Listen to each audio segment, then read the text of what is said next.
Hai gengs, dimanapun kalian berada apa kabarnya? Semoga selalu diberikan kesehatan. Pada kesempatan kali ini, saya akan mencoba mereview sekaligus membahas film yang menceritakan pemuda yang berambisi balas dendam atas kematian keluarganya. Di tengah sulitnya mencari sang pelaku, ia terjebak dalam politik yang dilakukan sosok penguasa yang tak lain orang terdekatnya, hingga mengakibatkannya incaran kerajaan bahkan kehilangan gurunya. Oke, daripada banyak bacot di awal, bagi yang suka dengan channel ini, tekan tombol subscribe agar tidak ketinggalan video menarik lainnya dari channel ini.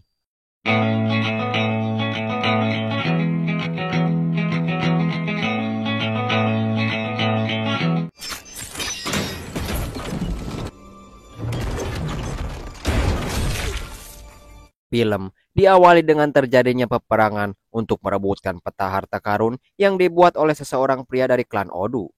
Tragedi ini membuat peta tembaga itu hilang sekaligus mengakibatkan klan yang terdiri dari 37 orang termasuk sosok pembuat peta tersebut meninggal dunia. Terlihat si bocil yang bernama Yun Juan, anak pembuat peta itu, bersedih atas kejadian ini. Kemudian oleh gurunya yang bernama Guco, ia dimasukkan ke lembah hantu yang dipimpin Popeng Emas untuk dijadikan generasi ke-12 lembah tersebut. Hingga beberapa tahun kemudian, Yun Juan tumbuh menjadi pria dewasa yang dipenuhi rasa dendam. Seiring berjalannya waktu, Yun Juan kehilangan tangan kanannya saat melindungi lembah dari kerusuhan. Kemudian, Topeng Emas memberikan tangan ajaib bernama Tangan Asura. Sebuah tangan yang dilengkapi persenjataan canggih yang menjadikannya asasin terkuat. Dan film pun baru dimulai. Di negara Murberi Timur, terlihat raja yang bernama Cai Seng sedang berdiskusi bersama para petinggi tentang pencarian peta tembaga harta karun yang hilang itu. Di awal diskusi, salah satu menterinya mengatakan peta harta karun itu sudah ditemukan yang dimiliki oleh gubernur perbatasan, namun enggan memberikannya kepada pihak kerajaan. Mendengar hal ini, adik sang raja, Pangeran Rui, menyarankan segera menyerang gubernur tersebut guna merampas peta harta karun itu. Namun, Jenderal Zhao Chang tidak menyetujuinya, malah ia meminta izin pada sang raja untuk mendatangi gubernur perbatasan itu tanpa membawa pasukan, guna menyuapnya dengan harga mahal agar mau merelakan peta harta karun itu. Rupanya, Raja Cai Seng mengizinkan Zhao Chang walaupun ada kekhawatiran akan keselamatannya jika berangkat sendirian. Di tempat lain, di Pagoda Selatan, raja yang bernama Mingsu sedang mendatangi istana. Rupanya, ia sedang ditunggu istrinya yang bernama Dewi. Mereka juga mengetahui jika peta harta karun itu telah ditemukan. Bahkan, mereka juga tahu rencana Raja Cai Seng akan mengutus Zhao Chang menemui gubernur perbatasan. Tidak ingin kalah dalam perebutan, Raja Mingsu berencana menghabisi Zhao Chang. Namun sang istri melarangnya karena menurutnya untuk menghabisi Zhao Chang tidak perlu membawa Pagoda Selatan. Scene berganti ke lembah hantu, terlihat Pangeran Rui diam-diam mendatangi Topeng Emas. Kedatangannya ini guna meminta bantuannya untuk merebut peta dari gubernur perbatasan, dan yang mengejutkan, Pangeran Rui meminta Topeng Emas untuk menghabisi Zhao Chang yang tak lain adalah bawahannya sendiri. Setelah itu, Topeng Emas mendiskusikan hal ini dengan Guru Gui yang merupakan komandan di lembah hantu sekaligus guru dari Yun Juan. Guru Gui pun menyanggupi jika hanya untuk mengambil peta harta karun itu. Namun, tidak dengan membunuh Zhao Chang, karena menurutnya bukan hal yang mudah untuk menghabisi sosok yang berjuluk serigala pendiam tersebut. Mendengar hal ini, Topeng Emas memutuskan untuk menentukan seseorang yang mau diutus dalam acara festival Lentera. Namun, Topeng Emas melarang Guru Gui untuk melibatkan muridnya dalam hal ini, agar tidak terjadi kekacauan. Mengingat peta tembaga itu sudah menyebabkan seluruh keluarganya terbantai.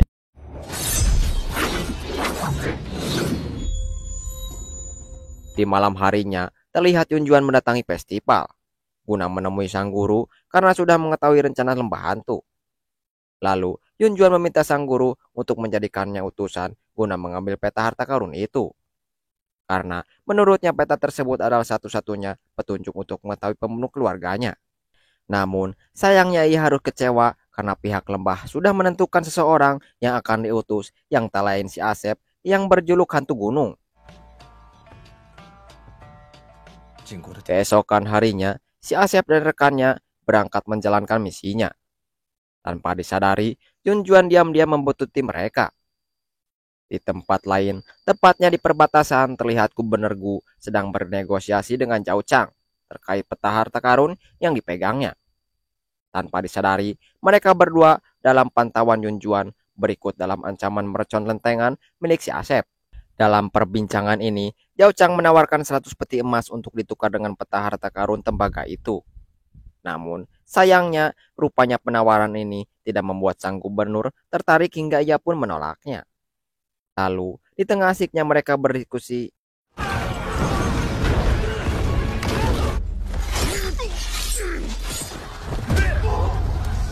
dirasa pasukan si Asep kewalahan, Yun Juan dengan sigap membantunya.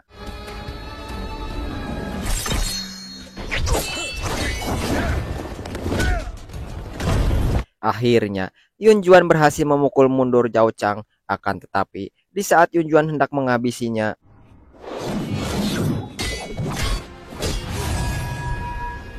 rupanya Yun Juan terkejut akan kedatangan 4 orang dengan kekuatan istimewa tersebut.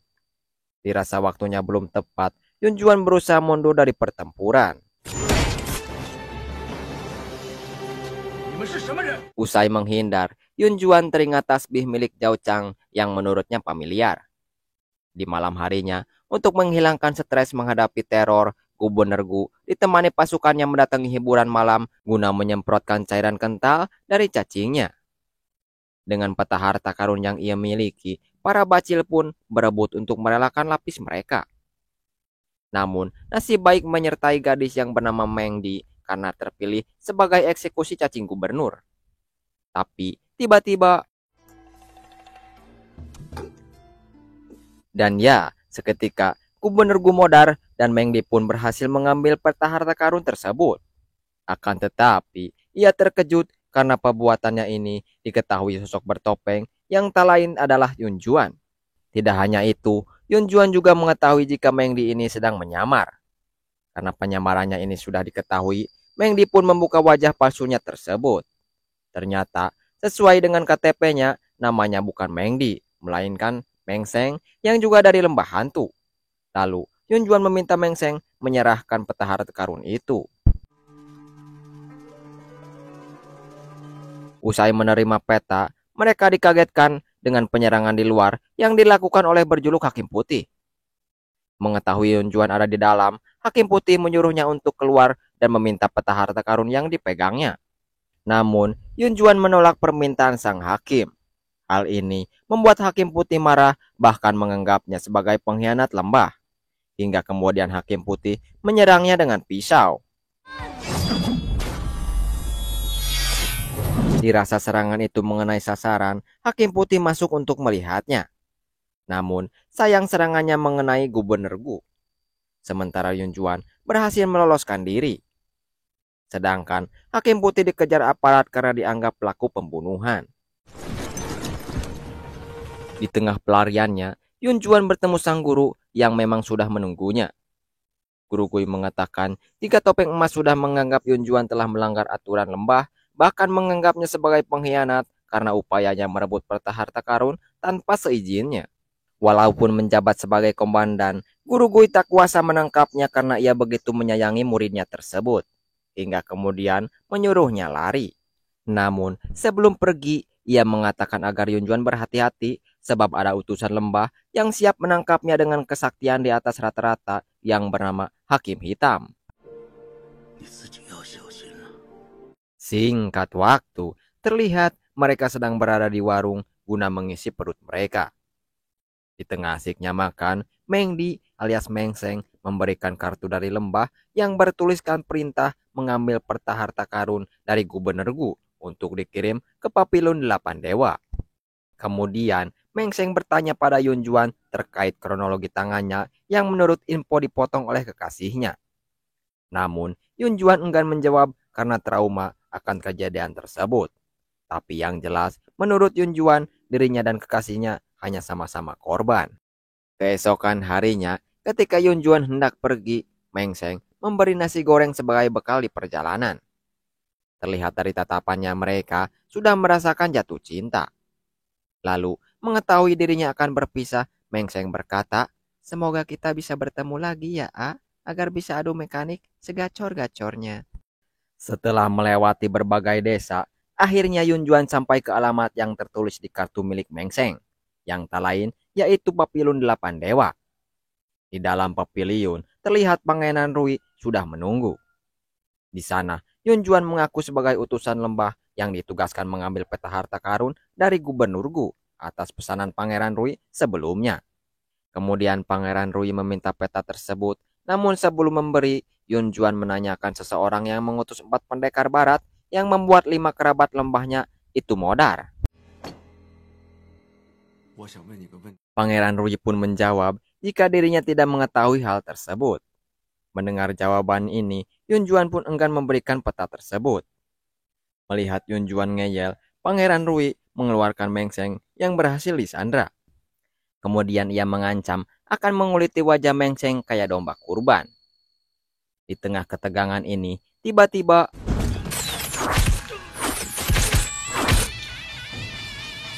tanpa diduga, Pangeran Rui dan anak buahnya modar seketika oleh sosok yang tak lain adalah Hakim Hitam.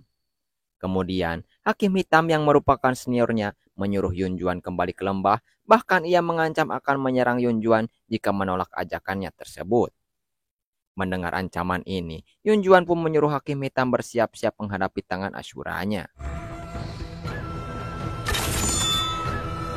Akan tetapi, pertarungan mereka tidak terjadi. Menyusul 200 pasukan pagoda selatan yang dikerahkan oleh Nyonya Dewi untuk mengepung mereka. Mereka pun mengetahui kedatangan pasukan pagoda ini untuk mengambil peta harta karun itu. Lalu, Nyonya Dewi dengan kalem menyuruh pasukan khususnya masuk guna memangsa sang musuh.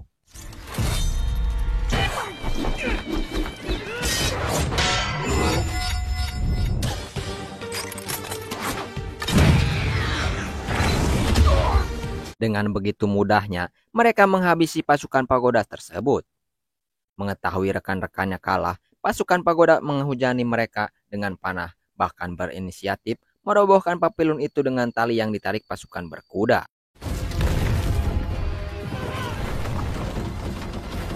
Menyadari kekuatan musuh yang begitu banyak, Hakim Hitam mengajak Yunjuan menghindari peperangan. Akan tetapi, Yunjuan menolaknya. Hal ini membuat sang hakim sedikit kesal melihat Yunjuan heras hulu. Hingga kemudian ia pergi meninggalkan mereka berdua. Akan tetapi, Yunjuan tidak bisa berkutik setelah ayangnya disandra yang mengakibatkan mereka menjadi tahanan kerajaan. Beralih ke Murberi Timur, terlihat Raja Caiseng memanggil Zhao Chang untuk menemuinya. Di mana dalam pertemuan ini, sang raja mengungkapkan jika ia telah mengetahui mata-mata di Murberi yang tak lain adiknya sendiri, Pangeran Rui. Bahkan, Raja Caiseng juga mengetahui jika sang adik menyewa seseorang dari lembah untuk menghabisi nyawa Zhao Chang. Mendengar hal ini, Zhao Chang terkejut alias tidak percaya, bahkan menganggap sang raja salah paham. Mengingat Pangeran Rui selalu baik padanya, bahkan mempromosikannya menjadi menteri kerajaan. Melihat ketidakpercayaan Zhao Chang, sang raja mengajaknya masuk ke ruangan bawah tanah yang belum pernah diketahui sebelumnya. Terlihat, Zhao Chang terkejut mengetahui ruangan luas yang dipenuhi karyawan ATK ini. Sang raja menjelaskan jika di ruangan itu tersimpan data identitas pribadi para menterinya berikut orang-orang terkait dengan mereka. Hingga dengan demikian, ia bisa melacak seluruh aktivitas mereka termasuk sang adik tersebut. Sementara di Pagoda Selatan, Nyonya Dewi memanggil Yunjuan dan Mengseng. Lalu, dengan perasaan tulus, Nyonya Dewi mengatakan jika wajah Mengseng sangat mirip dengan wajahnya semasa masih muda. Tak berhenti di situ, Nyonya Dewi juga memberikannya sebuah gelang mutiara. Mengherankan, bukan? Kemudian, Nyonya Dewi mengutarakan keinginannya untuk mengembalikan peta harta karun itu pada Yunjuan. Namun, dengan satu syarat. Yunjuan harus menghabisi Raja Caiseng, bahkan ia berjanji jika Yunjuan berhasil menghabisinya, ia akan memberitahu sosok pembunuh ayahnya. Mendengar hal ini, akhirnya Yunjuan mau melaksanakan perintah Nyonya Dewi tersebut. Kemudian, untuk melancarkan misinya, sang Nyonya memanfaatkan peta harta karun itu untuk mengundang Raja Caiseng di pavilion salju. Guna berpura-pura berdiskusi terkait cara menemukan peta harta karun itu. Di awal diskusi, kedua raja ini sama-sama berjanji untuk membentuk aliansi persaudaraan dan bekerja sama dalam menemukan harta karun. Di tengah berjalannya diskusi, Yun Juan telah siap beraksi untuk menghabisi Raja Caiseng. Namun, rencananya menjadi kacau saat Raja Caiseng menyuruh Zhao Chang untuk memberi segelas minuman pada Raja Mingsu, yang diam-diam telah dicampuri racun. Merasa minuman itu tidak beres, Nyonya Dewi pun panik. Suasana tambah kacau lagi dengan adanya sosok misterius yang diam-diam memantau keberadaan mereka. Lalu, inilah yang terjadi.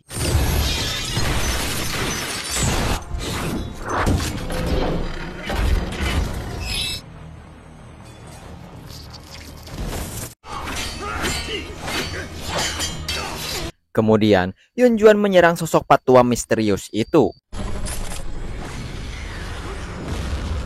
Betapa begitu terkejutnya Yun Juan saat mengetahui patua tersebut adalah gurunya yang sedang menyamar. Yun Juan pun menyadari bahwa pihak yang menyerang mereka adalah lembah hantu. Bahkan, mereka berdua mulai paham bahwa ada pihak yang sengaja menjebak mereka untuk saling membunuh. Sementara di sini terlihat Zhao Chang seolah ingin menolong Raja Mingsu yang terluka. Akan tetapi, setelah mendekat, Zhao Chang menusuk Raja Mingsu yang mengakibatkannya modar. Namun, perbuatannya ini diketahui Yun Juan hingga ia pun paham jika Zhao Chang lah yang menyewa lembah hantu untuk menyerang mereka. Perbuatannya ini juga diketahui Nyonya Dewi. Terlihat ia begitu sedih mengetahui sang suami dijemput malaikat. Di malam harinya, Nyonya Dewi mendatangi kamar Zhao Chang. Terlihat Zhao Chang menerima kedatangannya walaupun sedikit ada kekhawatiran akan ketahuan orang lain. Bagaikan kucing melihat ikan, Zhao Chang langsung memeluknya.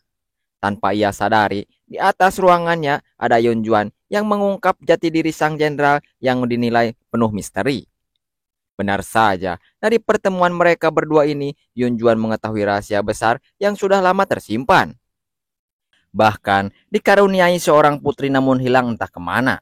Dan yang lebih mengejutkan lagi, ternyata Zhao Chang lah yang menyuruh klan Odu untuk membuat peta tembaga dari harta karun yang sebenarnya tidak pernah ada sehingga banyak orang yang tertipu berusaha merebutnya. Di akhir perbincangannya, Nyonya Dewi bertanya tentang lembah hantu yang berusaha menghabisi Zhao Chang tapi di sisi lain bisa mengikuti perintahnya. Dengan berusaha tenang, Zhao Chang menjawab bahwa Raja Caiseng lah yang mengetahui rencana lembah hantu tersebut. Di keesokan harinya, Yun Juan mendatangi Raja Caiseng guna memastikan kebenaran penjelasan Zhao Chang yang terkait rencana lembah hantu. Akan tetapi, di kedatangannya ini sudah diduga oleh Zhao Chang yang menyadari pembicaraannya dengan Nyonya Dewi sebelumnya telah disadap. Kemudian, Zhao Chang mengancamnya dengan menodong busur panah. Di tengah kepanikannya, Yun Juan bertanya pada Zhao Chang apakah dirinya yang menyewa lembah hantu untuk membunuh Raja Mingsu dan apa hubungannya dirinya dengan lembah hantu tersebut. Bukannya menjawab, malah Zhao Chang meminjam pena pada sang raja, lalu tiba-tiba. Sementara Yun Juan dibiarkan hidup agar dirinya lah yang disalahkan atas kematian sang raja. Di lain tempat, terlihat Guru Gui sedang menunggu kedatangan Yun Juan yang sebelumnya telah mengadakan janjian. Akan tetapi, bukan Yun Juan yang datang melainkan pasukan barat yang siap menghabisinya.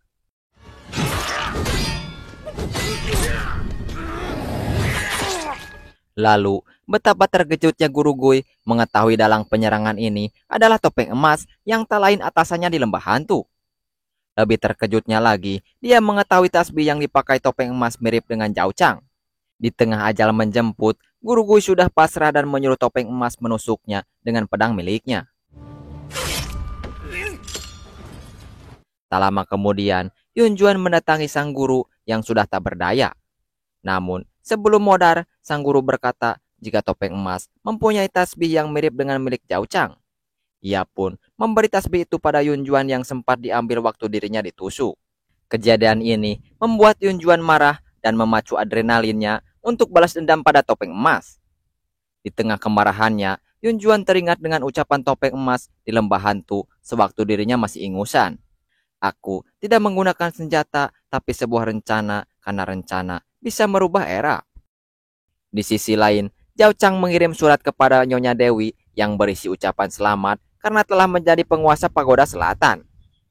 Ia pun berjanji setelah menerima segel komandan Pagoda Selatan, Murberi Timur juga akan menjadi milik mereka berdua.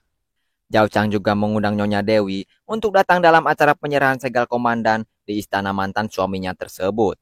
Hingga keesokan harinya, Zhao Chang mendatangi istana Pagoda Selatan guna menerima segel komandan sebagai pelaksana tugas Raja Mingsu yang sudah tewas. Terlihat, Nyonya Dewi bersama tuan muda yang sedang menunggu kedatangannya. Yang perlu diketahui, tuan muda adalah putra Nyonya Dewi, hasil gabrut brutal dengan Raja Mingsu. Di tengah prosesi pemasrahan segel, Nyonya Dewi terlihat begitu sedih, terngiang wajah sang suami yang dihabisi oleh si calon komandan. Lalu, sebelum segel itu diserahkan, Nyonya Dewi meminta Zhao Chang agar menepati janjinya untuk melindungi tuan muda setelah menerima segel komandan. Bahkan, Nyonya Dewi meminta Zhao Chang untuk bersumpah atas nama Buddha. Tanpa berpikir panjang, Zhao Chang melakukan sumpah tersebut. Setelah itu, tuan muda mengambil segel untuk diberikan pada Zhao Chang. Akan tetapi, sebelum segel itu diterima, terdengar ledakan dari luar. Hal ini membuat Zhao Chang terkejut, bahkan mengakibatkan penyerahan segel ini tertunda. Lebih terkejutnya lagi, di luar terdengar teriakan yang menyuarakan bahwa Zhao Chang melancarkan pemberontakan. Zhao Chang yang mengetahui ini ulah Yun Juan menyuruh anak buahnya untuk mengerahkan pasukan terlarang, sedangkan Zhao Chang masuk ke dalam guna menghabisi para menteri Pagoda Selatan. Yang perlu diketahui, sebelum penyerangan ini, Yun Juan yang mengetahui bahwa Zhao Chang dan topeng emas adalah orang yang sama mendatangi lembah hantu. Ia membuka tasbih topeng emas yang didapat dari gurunya, yang ternyata isinya adalah surat yang menyatakan Zhao Chang akan menyerang lembah hantu setelah menerima segel komandan. Oleh sebab itulah, para penghuni lembah sepakat menyerangnya.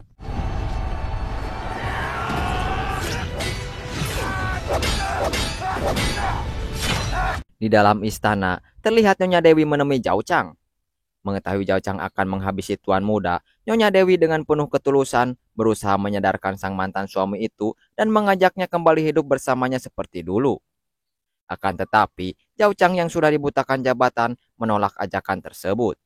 Melihat sang mantan sudah berubah, Nyonya Dewi merasa kehilangan masa lalunya dan tidak bisa menatap masa depan alias frustasi, hingga kemudian memutuskan mendiskon umur. Zhao Chang merasa terpukul atas kejadian ini, mengingat apa yang ia usahakan semata untuk membahagiakan sang mantan istri. Lalu, di tengah kesedihannya, Yun Juan masuk ke istana untuk balas dendam akan kematian klan dan gurunya. Namun, sebelum menyerang, Yun Juan berkata jika dirinya sudah mengetahui rahasia dan rencana besar Zhao Chang yang tak lain adalah menjadi penguasa di dua kerajaan besar Pagoda Selatan dan Murberi. Karena rahasianya sudah terbongkar, pertempuran pun tak bisa dihindari.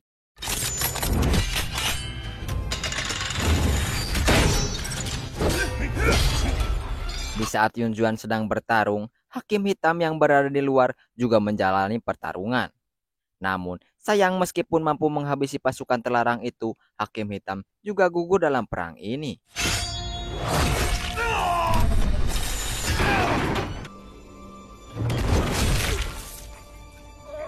Beberapa hari kemudian, Yun Juan mengajak ayahnya ke lembah hantu. Di sini, ia menceritakan bahwa sebenarnya Nyonya Dewi mempunyai bayi perempuan, namun demi tugas topeng emas, ia memberikan pada pembantunya, yang tak lain bayi itu adalah Meng Sheng. Meng Sheng pun baru menyadari alasan Nyonya Dewi begitu tulus memandangnya, bahkan memberikan sebuah gelang beberapa waktu lalu. Di sisi lain, meskipun mereka berdua saling mencintai, namun Yun Juan belum siap menjalani hidup bersama Meng Sheng karena ia masih fokus tinggal di lembah hantu untuk membangun kembali menjadi institusi bagi seluruh rakyat antero dunia. Lalu, film pun sudah berakhir. Bagaimana? Menarik bukan? Jika masih bingung ceritanya, sini saya jelasin. Sebenarnya, Zhao Chang dan Nyonya Dewi dulunya pasangan suami istri dari lembah hantu dengan nama Topeng Emas dan Ratu Api. Namun, demi sebuah misi besar, mereka menyusun rencana.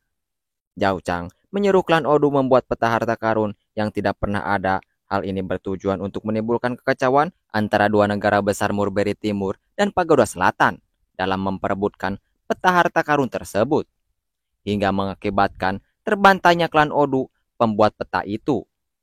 Di tengah kekacauan, Zhao Chang merapat ke Murberi Timur, sedangkan Nyonya Dewi ke Pagoda Selatan.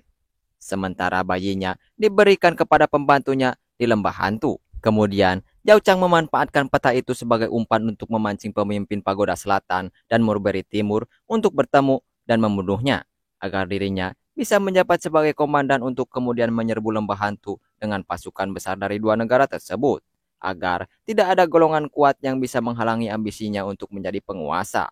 Namun, rencananya ini bisa digagalkan oleh Yun Juan yang tak lain adalah anak buahnya sendiri di Lembah Hantu. Semoga kalian bisa terhibur, dan jika suka dengan channel ini, tekan tombol subscribe agar tidak ketinggalan video menarik lainnya dari channel ini. Aku adalah Yin dan tidak akan berubah apapun yang terjadi.